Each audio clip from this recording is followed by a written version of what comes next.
Forced to work from home by your employer? Laid off or feeling depressed at home?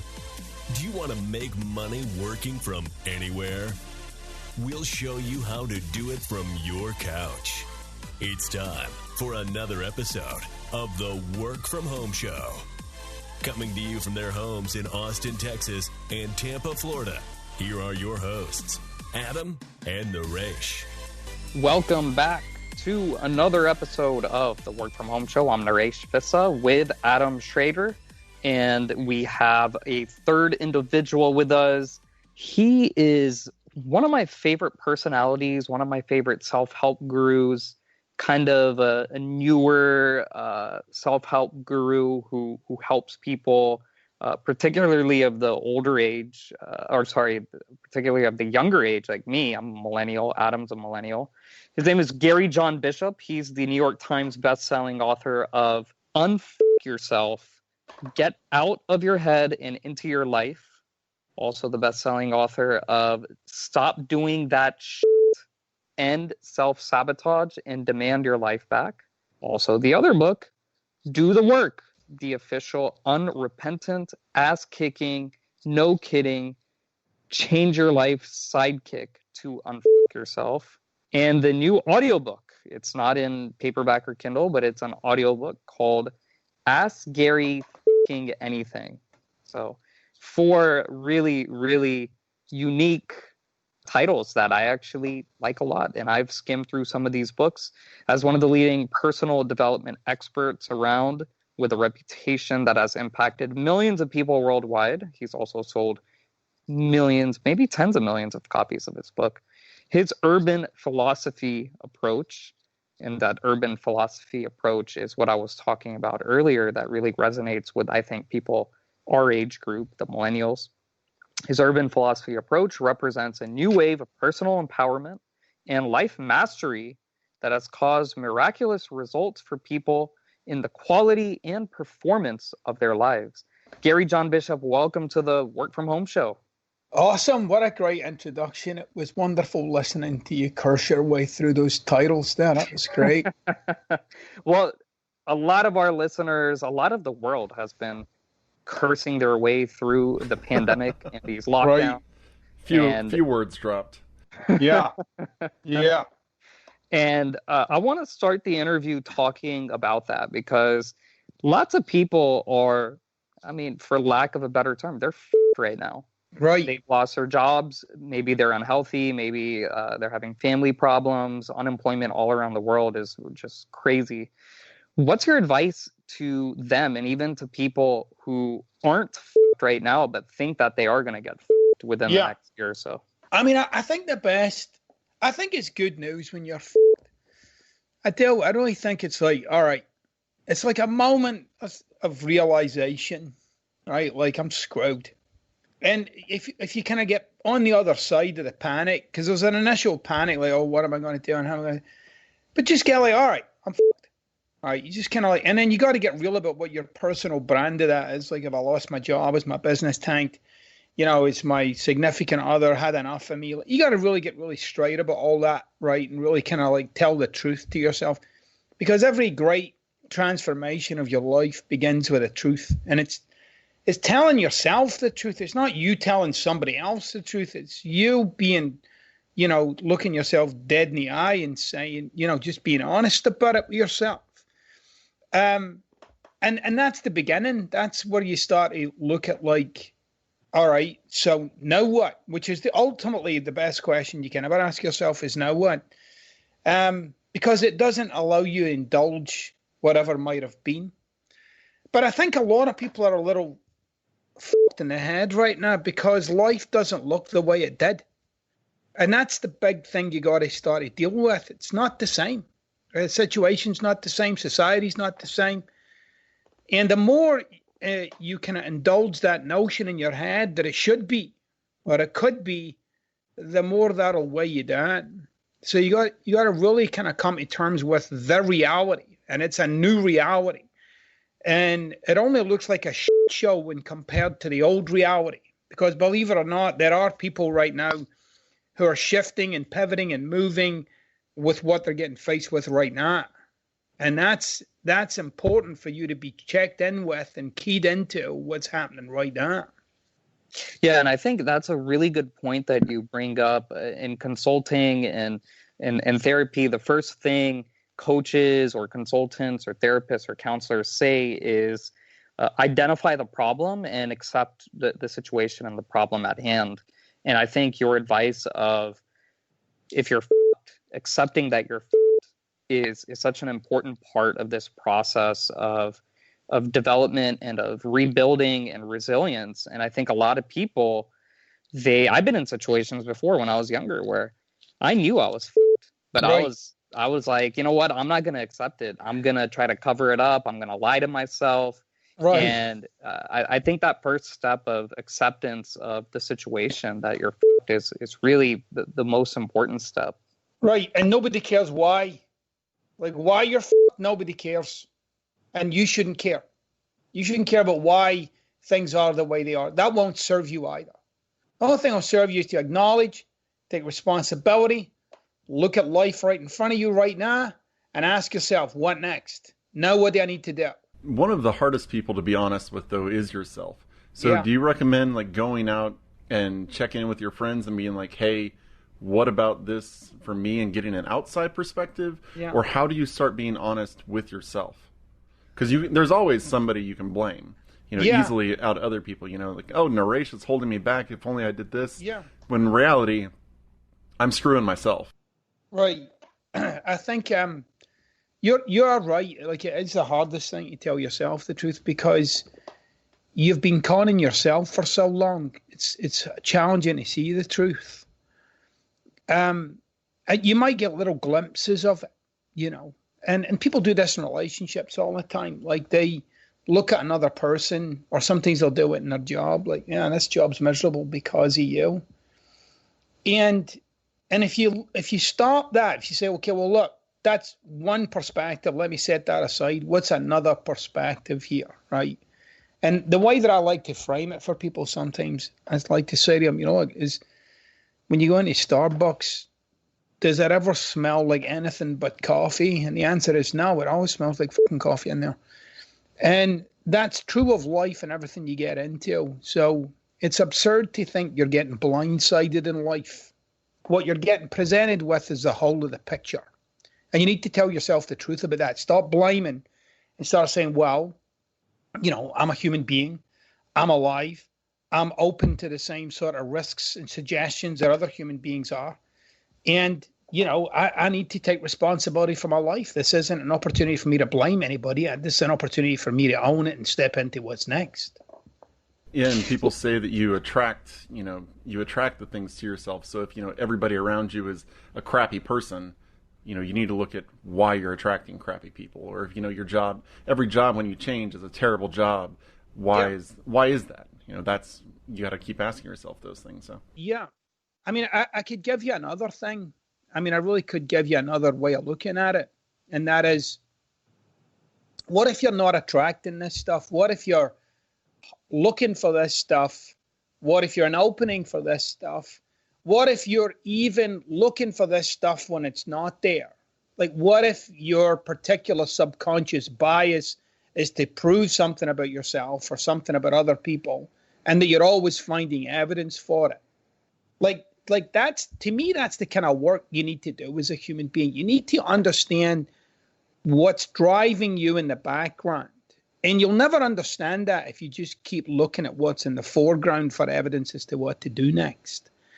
So, and, there's a lot of stuff I learned about myself and when I was in my 40s that I thought, shit, if I knew this when I was 25 or 20, I might never have done some of this crap. But I didn't know it. I was driven to do certain things. Like, we're all driven to do certain things, and we just shrug our shoulders and say stuff like, well, that's just how I am. No, it's not. It's like it's something very unique about each of us. So whenever I talk to people about awareness or telling the truth, that's what I'm talking about. I'm talking about tell the truth about yourself. Start to realize, like, yeah, I do keep getting into these shitty relationships. Yeah, I am being pretty crap with some of my decisions. Yeah, I do expose myself to this thing and that thing. What am I tolerating about myself? and then starting to do some of that work, which I feel as if will be the most important work of your lifetime. Yeah, and one thing about what Adam brought up, having friends and going to your friends and asking them to be honest with you, I'm not a fan of that because in my personal experience, I found that friends tend to be very misleading, whether you're a male or a female. Yeah. They tend to be very misleading. They don't give the right advice. It's not that they're intentionally doing it. They just don't know themselves. Right. And they have very different, it's an opinion at the end of the day. Right. And they're not a data-driven psychiatrist with all the research on hand. Yeah. But then also friends, on the other hand, they can be kind of jealous of you, or they can be kind of devious and deceiving. So I think it's very important that people get in touch with themselves and set their own expectations, and then let the free market dictate the results or dictate the course of action that you should take. So, for example, I can come out with a book, like you've come out with many best-selling books. I can come out with a book and I can set my own personal expectations, and I'll know exactly how the book does based on the sales, based on the reviews that it gets on Amazon. There's no bias there. It's all publicly available. So I can make a proper assessment. But when you go to that one friend who you've known since you were 8 years old, like I said, going back, it can be very misleading. Well, there's a reason why your friends are your friends. You know, they share similar views to you in many ways. So you're really not going to get anything new. And, you know, they might tell you, sometimes, you know, when a friend is telling you the truth, what they're actually telling you is an old resentment of theirs. So it's not really the truth. It's really just something that's been bugging them for a while. So you know, it's some of the most uncomfortable things I've ever been told were told to me by strangers, you know, like your life is a reflection of what you're driven to do and accomplish. That includes all the shitty things you're driven to do and accomplish. But again, you know, like that kind of wholehearted embracing, like of that kind of knowledge, like, I mean, if you do want to ask a friend, ask them to say that one thing about you that they don't like and they wish that you would change. You'll find something out about yourself right there. You'll find something out. You'll be like, oh. Now, you might ask 5 friends, and then you might start to find that there is some data, you know, like, well, you're too self-indulgent, or you're too analytical, or you're too da-da-da-da-da, and sometimes you don't care about this, you don't care about. And then you start to get a little sense of, oh, yeah, like there's... Because we tend to really focus on the things that we most like about ourselves. We'll have a passing interest in what we don't like about ourselves. But you know, like as Jung would have said, you know, if you want to embrace the light, you'll have to deal with the darkness.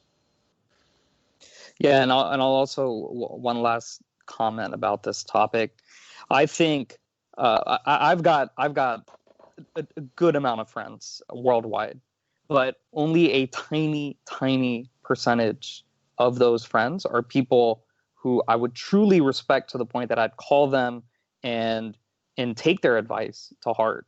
So let's say I have 100 friends, I'd say only about 4 or 5 of them are people who I would truly, you know, respect and value to the point. He's never called me.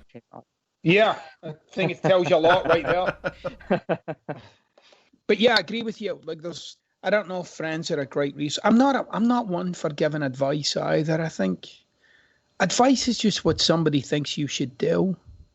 You know, the greatest, and you know, really, like, one of the things that I really endeavor not to do in my field is to give people advice.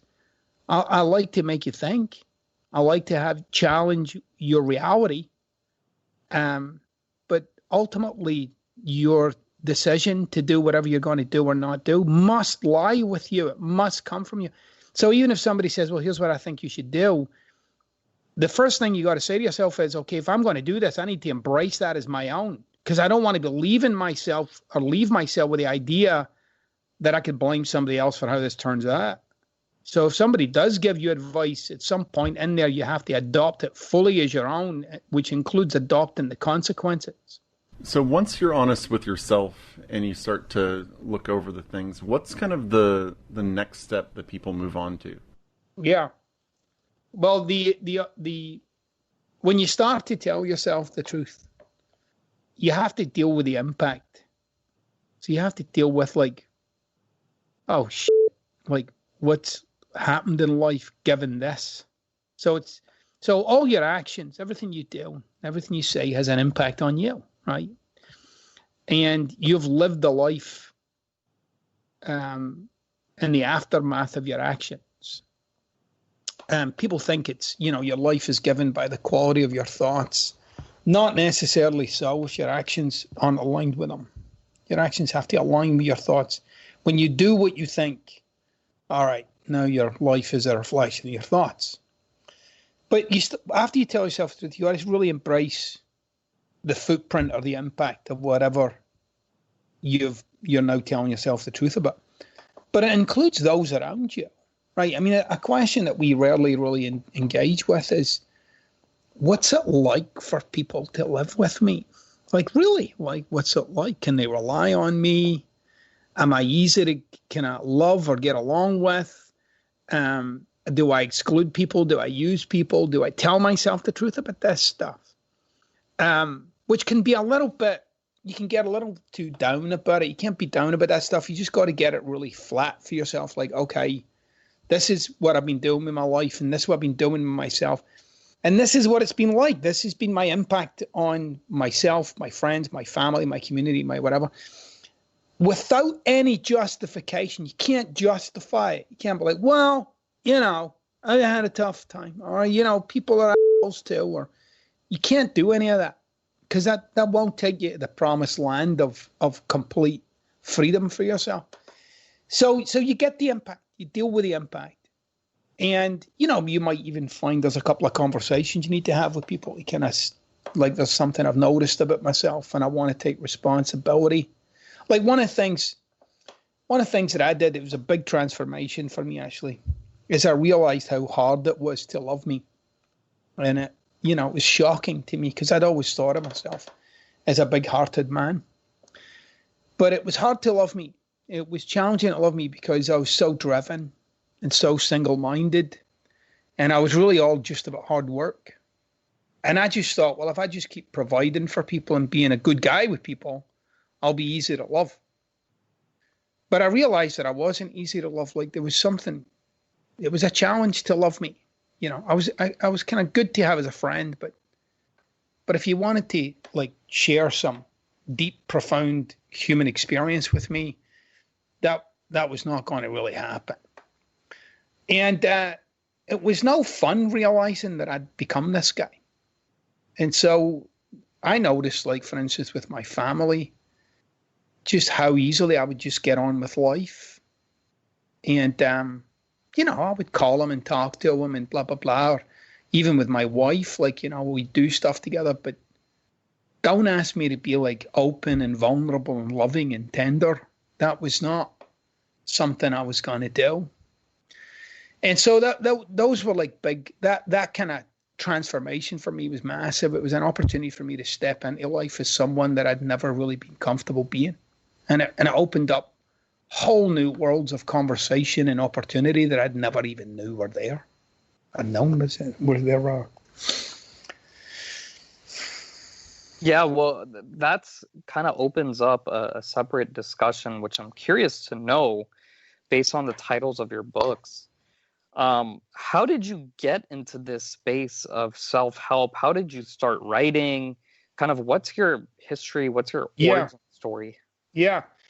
It really came from there was a person in my life who had said to me, I owned a small construction company at the time. This was in the mid 2000s. And a person in my life said, look, I did this workshop. It was really great. Do you want to do it? And the whole idea of doing a personal development workshop at the time just horrified me. I just thought, what the hell? I did not want to do it. And I told them, I said, I'm not doing your stupid workshop. And they said, I'll pay for it. And I said, all right, whatever. When is it? So I did the workshop, and it was really, really revealing. It was like an opportunity. I came out of that one workshop, and it was the first time in my life that I could honestly say that I made sense to myself. Like I could see my logic, right? In a really linear way. Like I could see my logic. I was like, wow, like that. I'm fueled by this and I'm driven by that.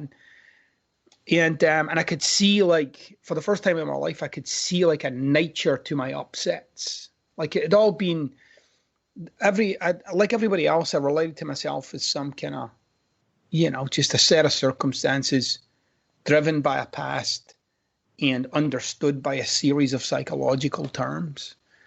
But at that point in my life, it was like, oh my gosh, yeah, like no wonder my marriage is this way. No wonder my friendships are that way. No wonder my bank balance looks like that.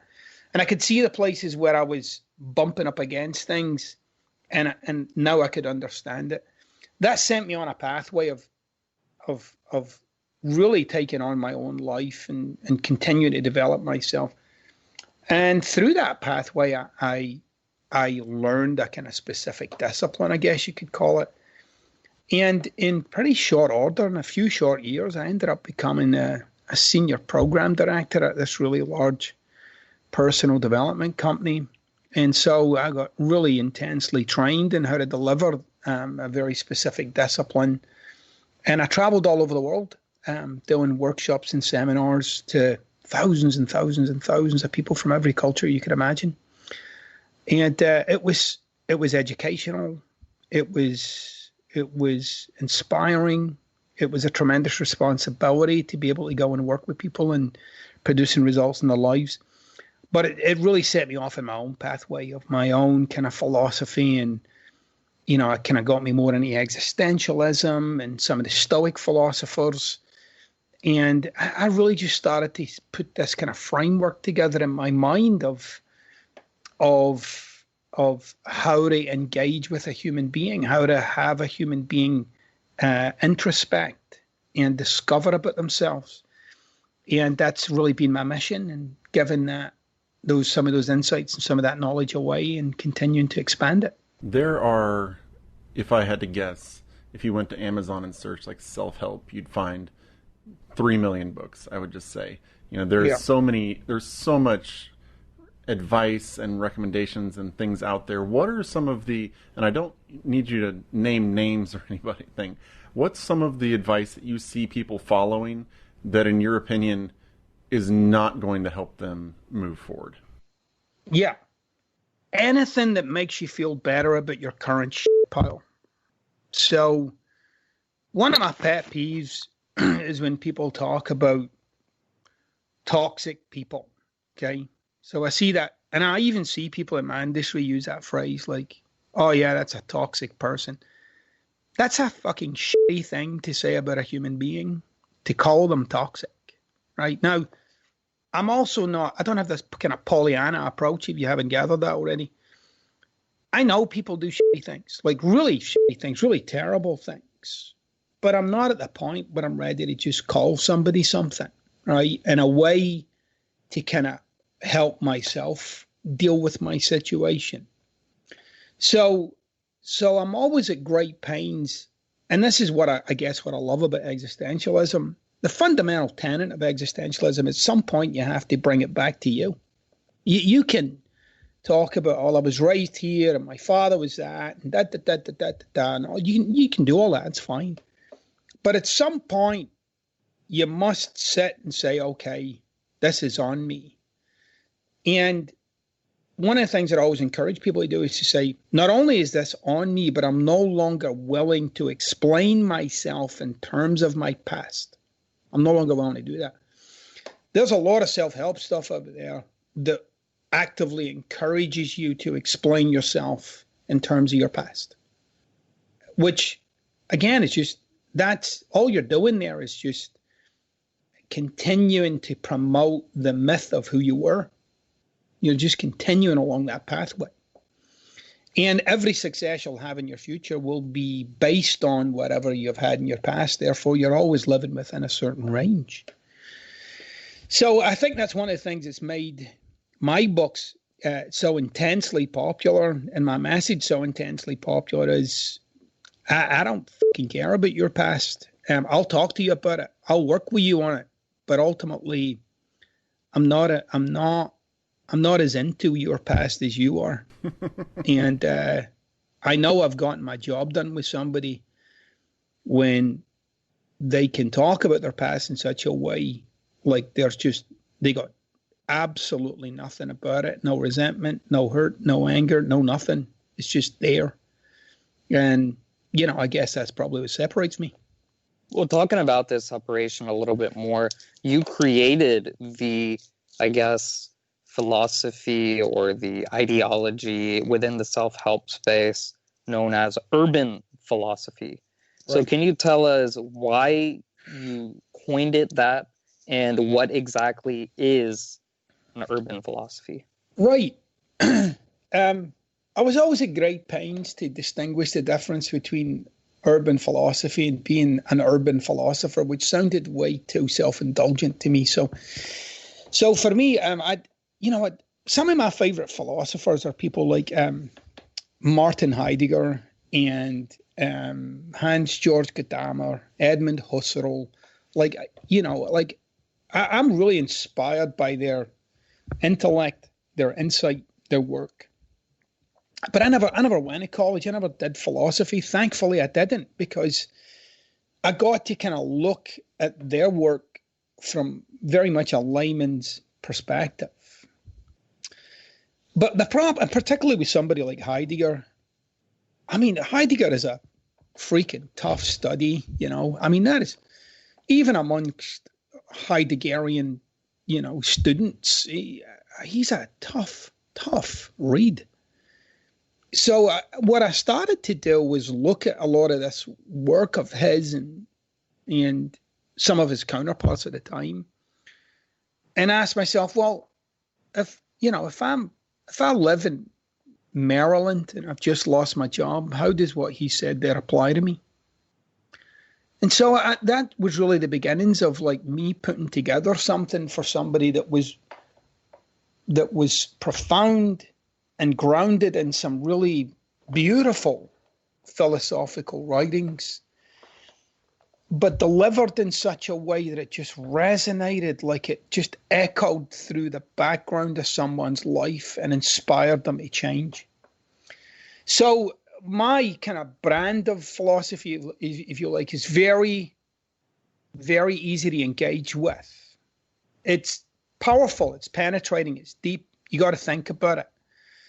But it's easy to engage with, and I think that's another thing that's just really inspired a lot of people is the ease with which they can engage with a subject matter that is typically or can be a little too abstract and complex at times. So that's really what it's been about. It's about me speaking to people about really profound philosophical items in a way that you could do sitting in your local coffee shop, and it made total sense to you. Now, I like what you're saying there about educating yourself and doing all the research. There's a lot of people who know things, and but they're not confident enough to actually, they don't think they know enough to venture off in that way because they don't have X credential or Y credential. How did you convince yourself and realize that you were ready, you could go down this path, even though you came at it from the layman's view, and that you could succeed doing this? I guess this is epistemology, but I can't, there's a difference between knowing something and being used by something. Like something uses you. Like it's in everything you say and everything you do. And so you can rhyme off knowledge, right? And one of the things that people will often say to me is when I'm doing maybe a big speaking event or something, I've had a few people have said that when they listen to me talk, they know there's like a world behind it. It's not just the words, and it's not even just the subject. There's a world there that I'm speaking from. And that's kind of how, that's very much like how I kind of ended up giving this away to people, because I became so in the world of what I was talking about myself. Like I was being used by, I wasn't just saying to people, oh, yeah, you should do that and think about this and that. What I was saying to people was, here's what I noticed for myself. Here's what I noticed about my own life. Here's what I noticed when I did this instead of doing that. And it was coming from this really as lived experience of my own humanity that I could then connect with other people on it. People go, oh, yeah, I know that. I know that experience. I know what that's like. Like everybody knows what resentment is. Everybody's resented somebody or something. Everybody knows and the feeling that is, the experience that is, and how it guides your thoughts and derails you from being your greatest self. Like everybody knows what it's like to have that experience of like helplessness or hopelessness. Like we've all had it either in big ways or little ways. Powerlessness. Like I don't know what to do and I feel like I'm at my depth. Or so the more that I did that work on myself and then started to give it away to people in little pieces, it started to really fill out for me. I realized like you couldn't get a degree in what I was talking about. You couldn't do it because in an academic qualification, it would be about me regurgitating information, which doesn't put me in the world of it. And everything that I share with people and I'm out to give people, it's from a world. It's an as-lived world of being a human being. And it's one of those unmistakable things, you know. It's like it's one thing to be able to give somebody the definition of love. It's a whole other thing to experience it for yourself. And you can't get a degree in love. You know, it's an experience of being a human being. And it was one of those things I just knew. I was ready to talk to people about the seriousness of their lives. And I was responsible enough to do that in such a way that honored their life. You know, like I wasn't frivolous with it. And I never, ever, ever got into this industry, by the way, as a career move. It really was like a calling for me. Like I'm out to make a difference with people. That's great. That's a great story that your profession ended up becoming your calling. Very few people in this world kind of have that gift fall into their lap where both become one and the same. But talking about moving forward to just kind of life in general, what are your best life hacking tips? Yeah, it's a good question. You know, we went through a period in time there, like a few decades, probably 8 decades, of becoming increasingly aware of our feelings and being encouraged to be aware of our feelings, which is a brilliant thing, by the way, to be aware of how you feel about certain things.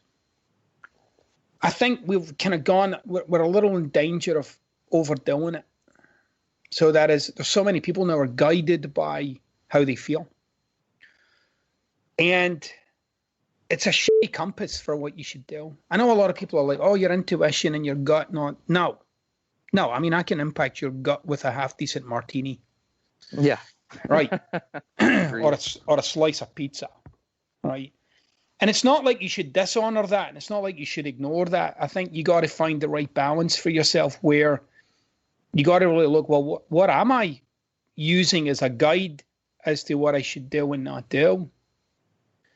And, you know, for me, I like to kind of take it outside of my physiology, right? I really do. And I endeavor to do that as often as I can. I like to get outside of my physiology. So, I know what I'm committed to as a human being. I know the outcomes that I'm committed to as a human being. And I have to really ask myself, and I ask myself this question frequently, is what I'm about to do consistent with this thing that I say I'm committed to? And if it's not, I'm not doing it. Right. So, you know, often I'll get people come to me and, you know, there's some plan or project or something that they want to make lots of money with, but they'll come to me to see if I want to do it to make them lots of money. But invariably, I don't do it. I say no to those things time after time after time after time. Why? Because it's about making money, and that's not what I'm doing. I'm not doing this to make money. I make money. It's great, but it's not why I'm doing what I'm doing. So there's this kind of measure that lives outside of me that I look to for guidance, because my physiology is unreliable for guidance. Sometimes it's right, sometimes it's not, but it's just not reliable. So that's number one. Secondly, I mean, you could get this. I mean, you could tattoo this on my forehead. I so firmly am given by this, right? This thing that I'm about to say. Your success as a human being in any area of your life is almost exclusively tied to the degree that you can keep a promise to yourself. It's not tied to the degree that you can keep a promise to somebody else. So you pick any area of your life, your body, your finances, your love life, like whatever. I don't care what it is.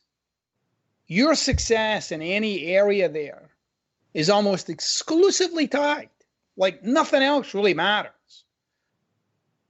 other than the degree to which you can honor what you said you would do. And if you can hold yourself to honor, and by the way, that's when you start to live a life beyond your kind of immediate reactionary feelings. Like you're holding yourself to a higher you. So if you want to cut through the morass of the bullshit of your life, you got to start by treating what you say to yourself, that is what you said you were going to do. You have to treat that as way more important, way more significant than how you feel or how your circumstances are presenting themselves or how other people are presenting themselves. Your job is to hold yourself to what you said you would do and nothing less. That sounds fantastic, but it also sounds like once you hold yourself to that standard, you're going to start holding other people to that standard. And based on what I've seen in the world and in business, you're going to lose a lot of people. You're going to lose a lot of friends. All right, but here's what you need to understand. I'm not saying that's a bad thing. I'm just saying it sounds like you're going to. No, you've added something on that you should never do. See, look, when I make your standard my standard, we got a problem. All I can do is honor what I said I would do. But that includes, by the way, I'm well aware that people don't live life this way. But they got to deal with their impact. But I'll only ever do business with people that I feel as if I can rely on in that regard. That is my personal test for reality right there. If I don't feel as if you've got a muscle for honoring your word to yourself, we're not doing shit together. All right. Well, Gary John Bishop, New York Times bestselling author. Let's do it again. New York Times bestselling author of Unfuc Yourself, Get Out of Your Head and Into Your Life. Also, Stop Doing That Shit, End Self-Sabotage and Demand Your Life Back. Also, Do the Work, the official unrepentant, ass-kicking, no-kidding, change your life sidekick to Unfuc Yourself. And the new audiobook, get it on Audible, iTunes, everywhere audiobooks are sold, called Ask Gary Fucking Anything. That's exactly what we did on this episode. We asked him anything and everything. Gary John Bishop, any final thoughts that you have to our, what we call homies, homeboys, and homegirls working from home? Yeah, whatever upset or kind of lack of self-expression you have right now, realize it's temporary. And that you got to keep creating futures that are bigger than your own concerns. And the more you keep doing that, the more empowered you'll get. It's all possible for you. Don't talk yourself out of it. Right. Excellent. So the website is GaryJohnBishop.com. Gary John Bishop. Everything is spelled just like it sounds. GaryJohnBishop.com. To all our listeners out there, visit our website as well, workfromhomeshow.com, www.workfromhomeshow.com. If you have any questions for us, email us hello@workfromhomeshow.com. That's hello@workfromhomeshow.com. Gary John Bishop, thanks so much for joining us on our show. And to all our listeners, until next time, keep on working from home.